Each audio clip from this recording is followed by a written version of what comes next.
بسم اللہ الرحمن الرحیم۔ السلام علیکم ورحمۃ اللہ وبرکاتہ۔ بسم اللہ الرحمن الرحیم والحمد للہ رب العالمین والصلاة والسلام علی رسول اللہ وعلی آلہ واصحابہ واتباعہ الی یوم الدین، اما بعد۔ محترم حاضرین، بزرگوں، نوجوانوں اور معصوم بچوں، انسان اپنی طبیعت اور اپنی فطرت کے اعتبار سے تھوڑا سا لالچی واقع ہوا ہے۔ ہم چاہتے یہ ہیں کہ کام تھوڑا کریں، محنت تھوڑی کریں اور اس کا عوض، اس کا معاوضہ، اس کا بدلہ، اس کا اجر زیادہ ملے، بلکہ بہت سی دفعہ تو ہم کرتے کچھ نہیں، ہاتھ پر ہاتھ دھرے بیٹھے رہتے ہیں اور پھر بھی یہ امید رکھتے ہیں کہ ہم کو کام کرنے والوں کی طرح اجرت، معاوضہ اور بدلہ ملے۔ اللہ عز و جل نے انسان کی اس فطرت کو تخلیق کیا، اللہ نے انسان میں فطرت رکھی کہ وہ تھوڑا سا لالچی ہے، تو اللہ عز و جل نے ہمارے لیے ایسا اجر اور ایسا ثواب بھی رکھا کہ ہم کام تھوڑا کریں لیکن اجر زیادہ ملے، محنت کم ہو اجرت زیادہ ہو۔ اب آپ یہی دیکھیے، رمضان المبارک کے آخری عشرے میں کوئی ایک رات ہوتی ہے جسے ہم شب قدر، لیلۃ القدر کے نام سے جانتے ہیں۔ صرف ایک رات کی عبادت ہوتی ہے، مغرب سے لے کر طلوع فجر تک بس، لیکن اللہ عز و جل کا فضل آپ دیکھیے کہ وہ ایک رات 1000 مہینوں سے بہتر ہے، 1000 راتوں سے بہتر نہیں ہے، 1000 مہینوں سے بہتر ہے۔ یعنی اس ایک رات میں مغرب سے لے کر، ابھی آپ مغرب پڑھتے ہیں شام میں 7 بجے اور صبح ہم فجر پڑھتے ہیں صبح 5 بجے، یعنی 7 بجے سے لے کر 5 بجے تک یہ 10 گھنٹے میں ہم نے جو بھی عبادت کی، اس کا ثواب اللہ عز و جل کتنا دیتا ہے؟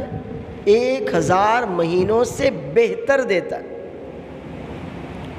عمل کم کیا، کام کم کیا، لیکن اس کا ثواب، اس کا اجر اتنا زیادہ ملا کہ اگر ہم اس کو سمجھنا چاہیں تو ہماری سمجھ سے پرے۔ انشاءاللہ آج کے اس درس میں کچھ چھوٹے چھوٹے کام میں آپ کے سامنے رکھوں گا کہ وہ ہیں تو بہت آسان سے کام، لیکن ان کا اجر، ان کا ثواب بہت زیادہ ہے۔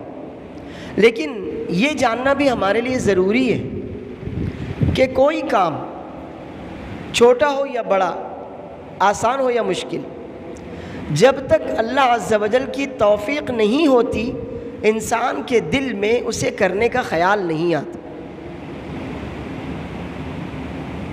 اور پھر جب اللہ عز و جل کی مزید توفیق ہوتی ہے تو انسان کے دل میں اس کام کو کرنے کا خیال آتا ہے اور پھر انسان وہ کام کر لیتا ہے۔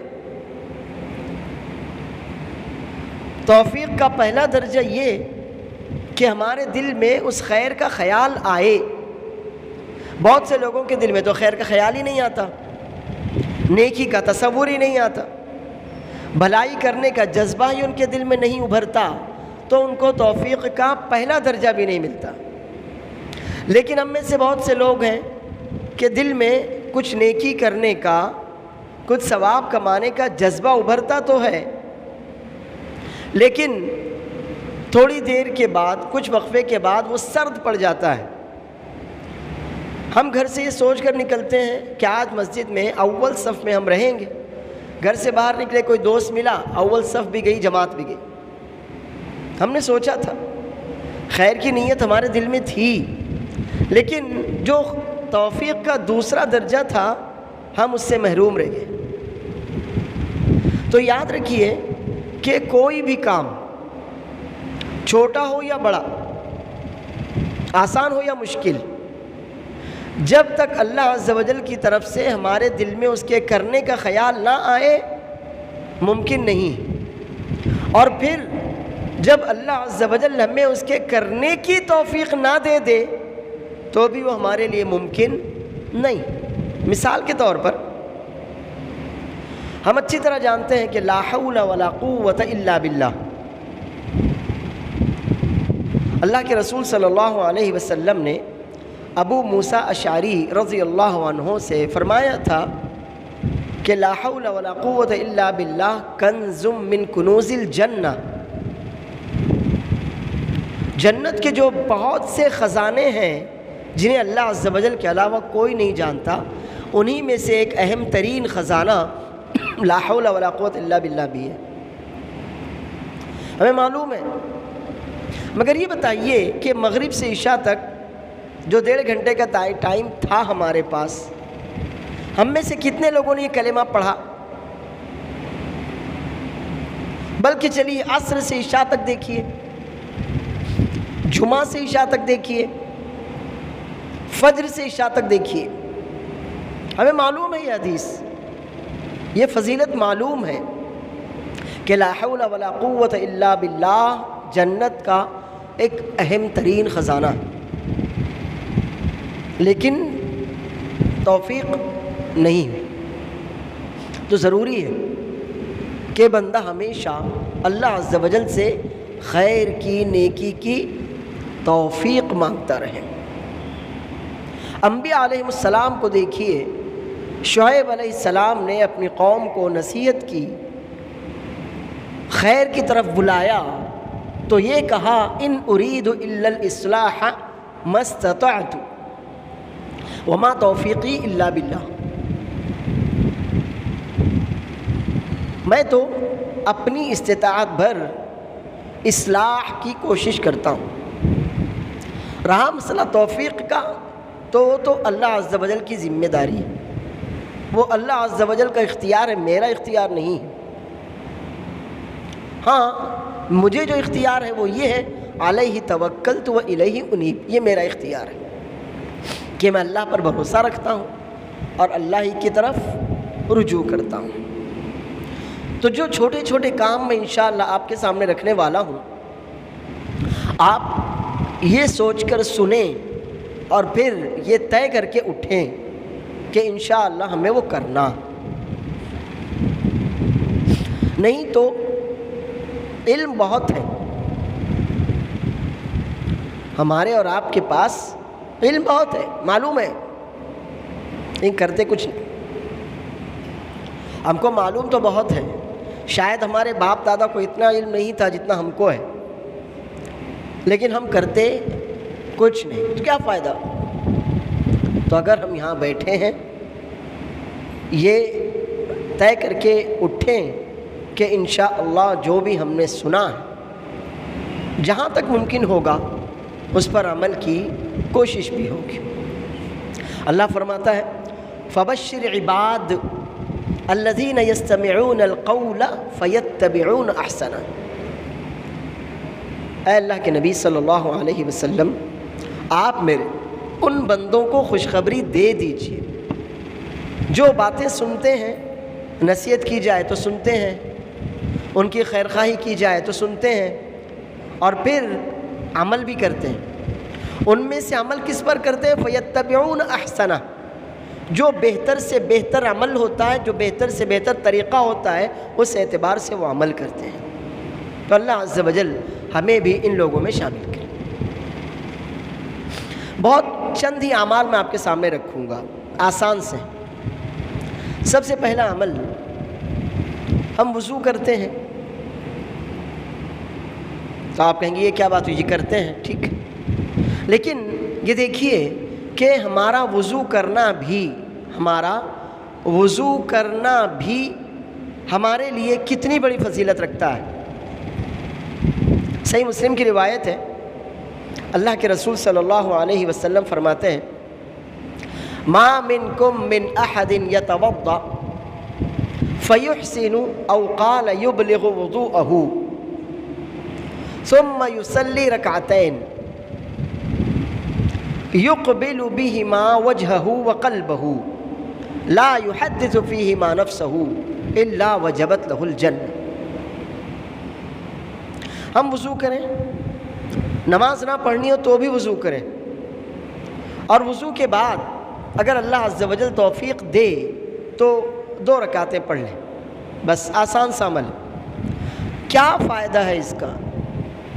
اس کا فائدہ یہ ہے کہ رسول اللہ صلی اللہ علیہ وسلم نے فرمایا جو مسلمان بھی اچھی طرح وضو کرے،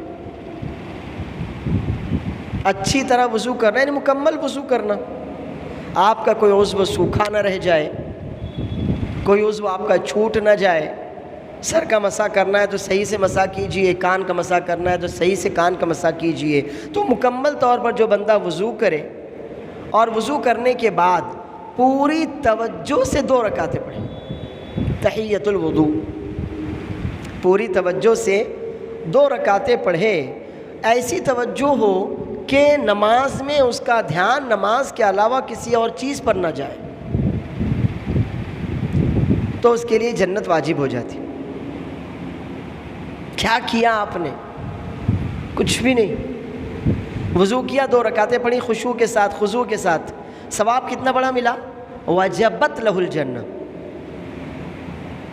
جنت واجب ہو گئی۔ صحیح مسلم کی ایک اور روایت میں الا غفر اللہ خطایاہ، اللہ عز و جل اس کے گناہوں کو معاف کر دیتا ہے۔ ہم نے کیا کتنا بڑا کام؟ کچھ نہیں کیا ہم نے، ویسے بھی منہ دھونا تھا، وضو ہی کر لیا، وضو کرنے کے بعد ہم نے 2 رکعتیں پڑھیں، اللہ عز و جل نے ہمارے اوپر جنت واجب کر دی۔ آپ کو معلوم ہے کہ اللہ کے رسول صلی اللہ علیہ وسلم نے بلال رضی اللہ عنہ کے چلنے کی آواز اپنے آگے سنی۔ کہاں؟ جنت۔ نبی صلی اللہ علیہ وسلم فرماتے ہیں میں جنت میں داخل ہوا تو مجھے بلال رضی اللہ عنہ کے چلنے کی آواز سنائی تھی۔ آپ نے بلال سے پوچھا، بلال اخبرنی بارجى عمل عملته في الاسلام فاني سمعت خشخشة نعليك بين يدي في الجنة۔ قال يا رسول الله صلى الله عليه وسلم ما عملت عملا ارجى عندي باني لم اتطهر في اي ساعة من ليل او نهار الا صليت بذلك الطهور، وفي رواية اني لم اتوضأ فی ای ساعت من لیل او نہار الا وصلیت من ذلک الوضوء ما قدر لی ان اصلی۔ بلال ذرا مجھے وہ اپنا بہترین عمل تو بتاؤ جو اسلام لانے کے بعد تم کرتے رہے ہو، تمہارا وہ عمل اتنا زیادہ بہترین ہے کہ میں نے جنت میں تمہارے چلنے کی آواز سنی۔ بلال رضی اللہ عنہ نے کہا اللہ کے رسول صلی اللہ علیہ وسلم مجھے اپنا ایسا کوئی اتنا زیادہ بڑا کوئی عمل تو نہیں معلوم سوائے اس کے کہ رات ہو یا دن جب بھی میں وضو کرتا ہوں تو بعض روایات میں 2 رکعتیں پڑھ لیتا ہوں اور بعض روایات میں اصلی ما قدر لی ان اصلی، اتنی نماز پڑھتا ہوں جتنی اللہ عز و جل نے میری تقدیر میں لکھی ہوتی ہے۔ یہ ہے تحیۃ الوضو کا ثواب۔ ہم میں سے کتنے لوگ کرتے ہیں؟ نہیں کرتے، ہم کو تو وضو ہی کرنا نہیں معلوم، سوا یہ کہ ہم نماز کے لیے آئیں، نماز پڑھنا چاہیں تو ہم فرض نماز کے لیے آتے وقت وضو کر لیتے ہیں بس۔ بلال رضی اللہ عنہ نے کیا کہا جب بھی دن میں رات میں وضو کرتا ہوں تو ظاہر ہے کہ وہ فرض نماز کے علاوہ کی بات، فرض نماز کے لیے تو باوضو ہونا ہی تھا، تو میں جب بھی دن میں یا رات میں وضو کرتا ہوں تو اپنے اس وضو کے بعد 2 رکعتیں یا جتنی اللہ مجھے توفیق دے میں اتنی نماز پڑھ لیتا ہوں۔ دوسرا کام اسی وضو سے متعلق آسان ہے، اس سے بھی زیادہ آسان ہے، یہ بھی صحیح مسلم کی روایت ہے۔ اللہ کے رسول صلی اللہ علیہ وسلم فرماتے ہیں ما من مسلم یتوضأ فیقول اشہد ان لا الہ الا اللہ وحدہ لا شریک لہ واشہد ان محمدا عبدہ ورسولہ الا فتحت لہ ابواب الجنۃ الثمانیہ یدخل من ایہا شاء. جو مسلمان بھی وضو کرتا ہے اور وضو کے بعد یہ دعا پڑھتا ہے, دعا آپ کو یاد ہے لیکن کبھی توجہ ہم نے نہیں دی کہ یہ دعا جو ہم پڑھ رہے ہیں اس کا ثواب اتنا عظیم ہے. جو مسلمان بھی وضو کرتا ہے اور وضو کے بعد یہ دعا پڑھتا ہے, اشہد ان لا الہ الا اللہ وحدہ لا شریک لہ واشہد ان محمدا عبدہ ورسولہ, بس اتنی سی دعا, تو اس کے لیے جنت کے 8 دروازے کھول دیے جاتے ہیں. جنت کے 8 دروازے ہیں. روزے دار باب الریان سے جائیں گے, صدقے والے باب الصدقہ سے جائیں گے. غرض جس کی جو خصوصیت ہوگی وہ اپنے اس دروازے سے انشاءاللہ جائے گا. لیکن وہ آدمی جس نے وضو کیا اور وضو کے بعد یہ چھوٹی سی دعا پڑھی, اللہ عز و جل کی وحدانیت کی گواہی دی, رسول اللہ صلی اللہ علیہ وسلم کے رسول اور عبد بندے ہونے کی گواہی دی, تو اس بندے کے لیے اللہ عز و جل نے اپنے فضل کے دروازے کھول دیے. فتحت لہ ابواب الجنۃ الثمانیہ, اس کے لیے جنت کے 8 دروازے کھول دیے جاتے ہیں. اور پھر اختیار یدخل من ایہا شاء, اللہ عز و جل اس بندے کو اختیار دے گا کہ بندے یہ تیری نیکی اور یہ تیرا اجر, یہ 8 دروازے تیرے لیے کھلے ہیں, تو جس دروازے سے چاہے جنت میں داخل ہو جائے. دعا پڑھنے کا اہتمام کیجیے. ایک بات جو بتا دوں وہ یہ کہ وضو کرنے کے بعد آسمان کی طرف انگلی اٹھا کر دعا کرنا یہ ثابت نہیں ہے. اگر آپ کے یہاں اس طرح کا کوئی عمل کوئی کرتا ہے تو وہ چھوڑ دے, اور اگر نہ ہو تو الحمدللہ اچھی بات. ایک بات دوسری یہ کہ ترمذی کی روایت میں آگے اضافہ ہے, اللہم اجعلنی من التوابین واجعلنی من المتطہرین.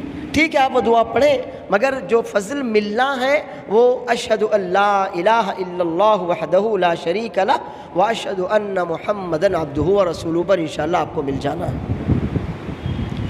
تیسرا عمل اذان سے متعلق.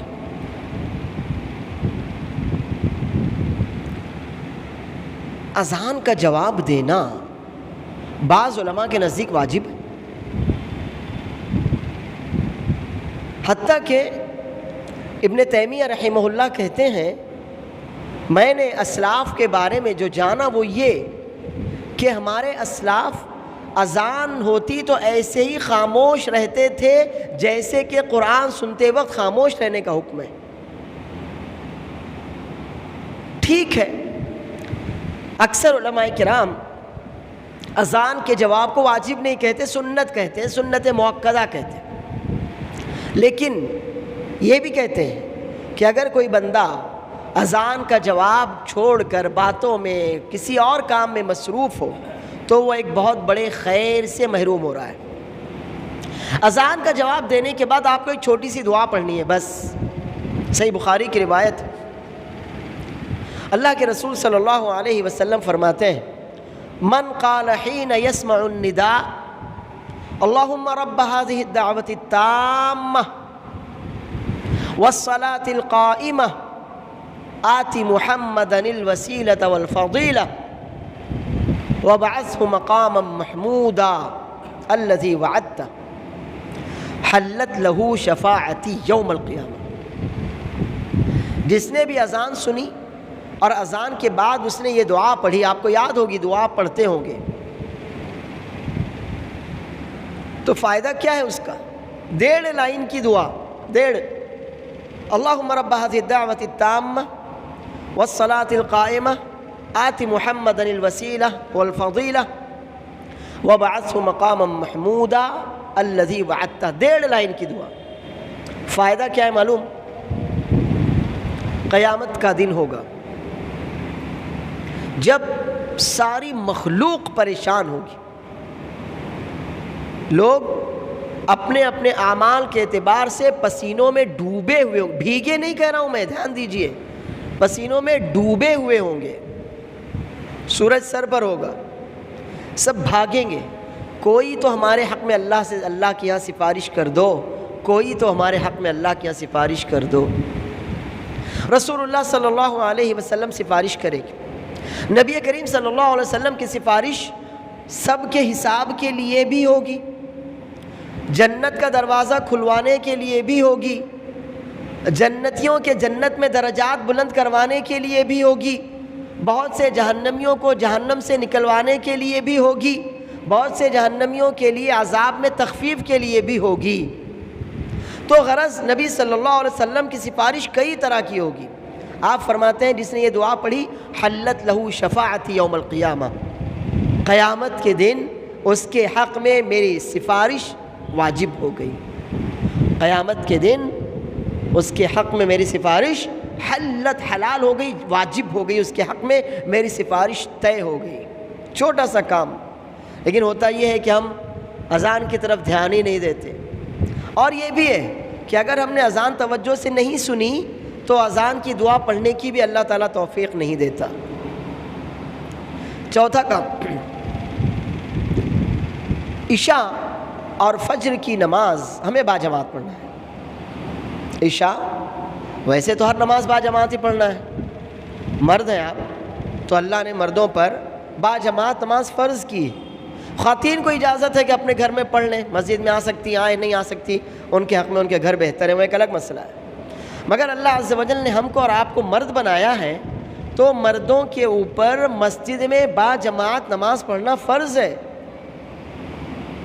لیکن خاص طور پر یہاں عشاء اور فجر کی بات کرتا ہوں. صحیح مسلم کی روایت، اللہ کے رسول صلی اللہ علیہ وسلم فرماتے ہیں من صلی العشاء فی جماعت فکأنما قام نصف اللیل ومن صلی الفجر فی جماعت فکأنما قام اللیل کلہ. جس نے عشاء کی نماز باجماعت پڑھی تو اس نے گویا آدھی رات تک قیام کیا. آدھی رات قیام کرنے کا اللہ اس کو ثواب دے گا. کرنا کیا ہے؟ کچھ نہیں. عشاء کی نماز آپ کو ویسے بھی پڑھنی ہے، باجماعت آپ نے پڑھی، جماعت نہیں چھوڑی آپ نے. تو جس نے عشاء کی نماز باجماعت پڑھی گویا اس نے آدھی رات تک قیام کیا، آدھی رات تک تہجد پڑھتے رہنے کا اللہ اس کو ثواب دیتا ہے. اور جس نے فجر کی نماز باجماعت پڑھی، عشاء کے مقابلے میں فجر کی نماز بہت مشکل ہے، ہمارے لیے مشکل ہے، اللہ کے نیک بندوں کے لیے مشکل نہیں، ان کے لیے سب برابر ہے. اور جس نے فجر کی نماز باجماعت پڑھی تو اسے اتنا ثواب ملتا ہے گویا اس نے پوری رات قیام اللیل کیا ہو، پوری رات تہجد کی نماز پڑھی. اب نماز تو آپ کو ویسے بھی پڑھنا ہے تو جماعت کے ساتھ پڑھنے کی پابندی کیجئے. عشاء کی نماز باجماعت پڑھیں گے، جو ثواب آپ کو ملنا ہے وہ تو ملے گا، اور پلس میں آپ کو جو ثواب ملے گا اضافہ، وہ گویا آدھی رات تک آپ نے تہجد پڑھی.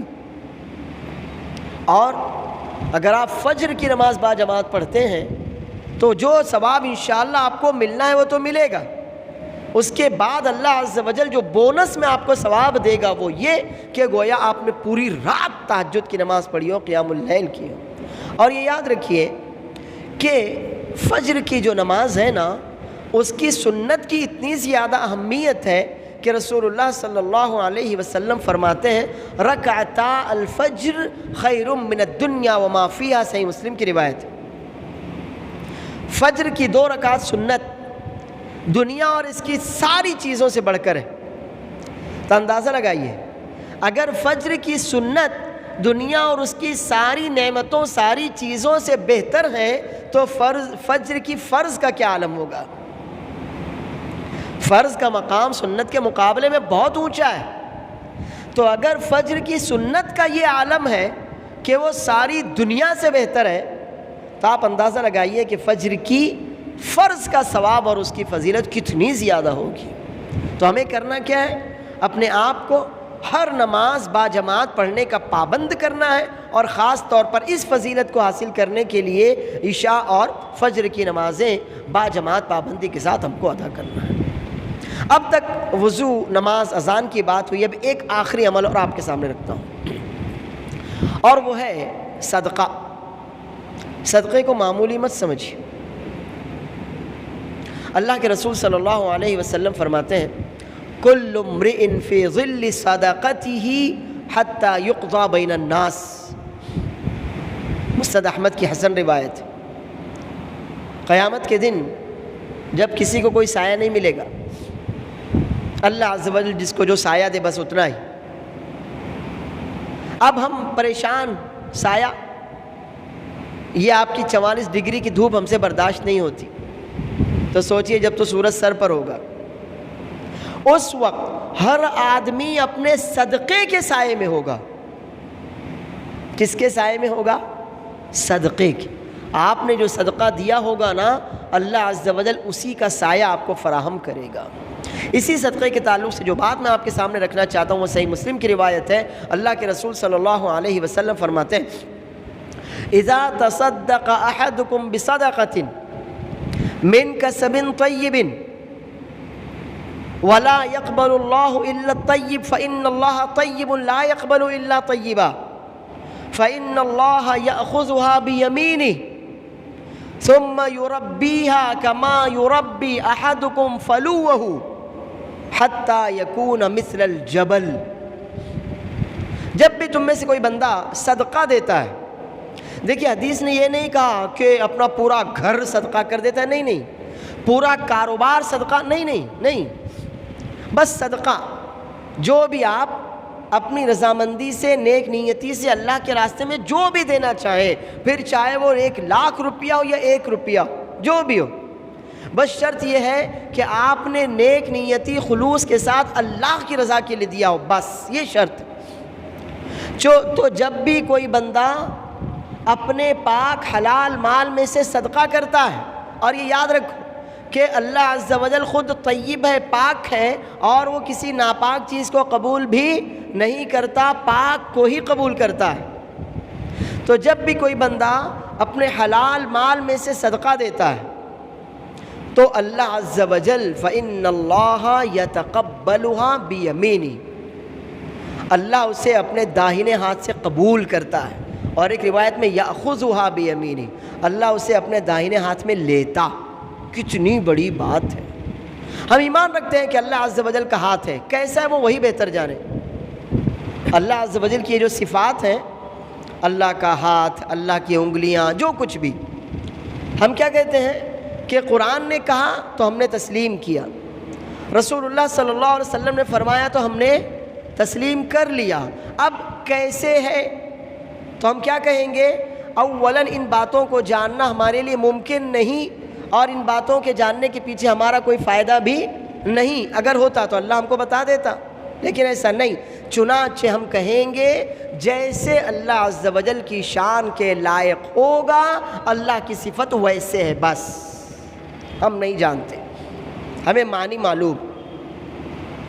تو اللہ عز و جل اس کے اس صدقے کو اپنے داہنے ہاتھ سے قبول کرتا ہے، اور پھر اس کو پروان چڑھاتا ہے۔ یربی، تربیت کا مطلب ہوتا ہے کسی چیز کو پروان چڑھانا، زیرو سے اس کے کمال تک پہنچانے کو تربیت کہتے ہیں۔ کسی چیز کو آپ پروان چڑھائیں، اس کی پرورش کریں، اس کے کمال تک پہنچائیں، تو اس کو کہتے ہیں تربیت کرنا۔ تو اللہ عز و جل اس کے اس صدقے کو اپنے داہنے ہاتھ سے قبول کرتا ہے، اور پھر اس کے اس صدقے کو پروان چڑھاتا ہے۔ جیسے کہ تم میں سے کوئی اپنے گھوڑے کے بچے کو بہترین طور سے پروان چڑھاتا اور اس کی پرورش کرتا ہے، بلکہ اس سے کہیں زیادہ اچھے طور سے اللہ عز و جل اس کے اس صدقے کو بڑھاتا ہے حتی یکون مثل الجبل۔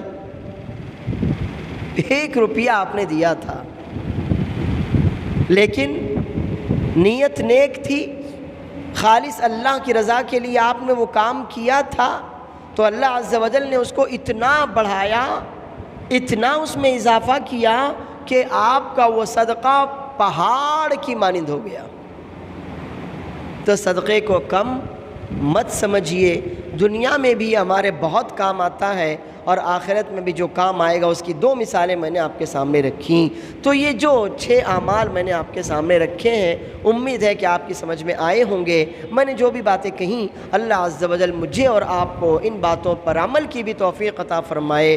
ہم جو بھی اعمال کریں، اللہ تعالیٰ ان اعمال کو اپنے فضل اور اپنی رحمت سے قبول فرمائے۔ اللہ تعالی ہم کو اور آپ کو دنیا اور آخرت کی آفتوں سے، بلاؤں سے، حادثات سے محفوظ رکھے، ہمیں نیکیاں کرنے کی اور گناہوں سے بچنے کی توفیق دے، آمین۔ ربنا تقبل منا انک انت السمیع العلیم وتب علینا انک انت التواب الرحیم۔ سبحان ربک رب العزت عما یصفون وسلام علی المرسلین والحمد للہ رب العالمین۔ والسلام علیکم ورحمۃ اللہ وبرکاتہ۔